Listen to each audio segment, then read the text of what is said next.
Mín fyrstu kynni Ólaf þegar við erum 11 ára gamlir, báðir með Val, handbolta. Greinilega mjög upprennandi leikmaður og var mjög fljótt, mjög góður. Strax í upphafi kom í ljós hvað hann var mikið áhugasamur að bæta sig og ná árangri og hann var strax farin að horfa 13 ára til bestu handboltamanna heims. Hann mikið í það að aðstoða, segja til og hjálpa leikmönnum. Frábær náungi og mjög duglegur að leggja stund á aðra þætti lífsins en að spila handbolta, það er nú alveg ljóst. Bæði vel lesinn og hefur komið víða við. Örugglega fluggáfaður og hann pælir mikið í hlutunum. Hann er einlægur og svona hjartahlýr og tilfinninganæmur og bara fyrst og fremst líka heimspekilegur og röklega þenkjandi, segir sínar skoðanir umbúðalaust og hann er ekki að fylgja einhverju normi eða einhverju sem í tísku á hverjum tíma og það líka það góða við hann að hann bara hann sjálfur.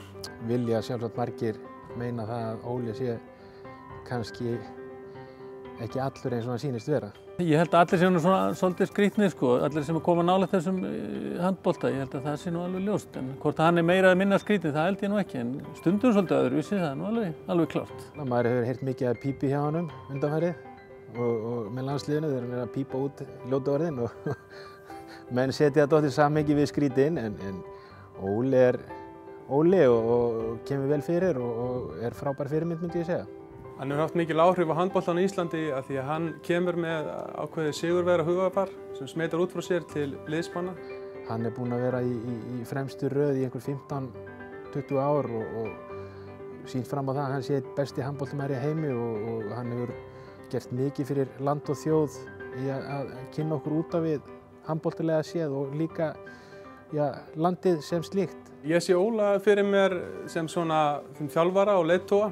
En hann mun ábyggilega sinna fræðslu líka, fara í skólan og kenna ungviðinu. Já, ég vil bara þakka Ólafi fyrir að vera til. Þakka bara fyrir frábærar viðkynningu og gaman að kynnast þér frá fyrstu byrjun og gaman að þekkjast og ég vona að við eigum eftir að þekkjast mjög lengi. Já, ég vil þakka Ólafi fyrir það að vera bara góður vinnur og sannur leiðtogi, þora að fara út fyrir hef viðurkennda norm og hafa sjálfstæða skoðanir í hugsun, hegðun, orði og verki. Að láta verkin tala inn á vellinum utan vallar og vera bara sigurvegari. Takk Óli, þú ert æði, elska þig. Takk Óli fyrir allt, ferðir og allt sem þú hefur gert fyrir mig og aðra í landsliðinu.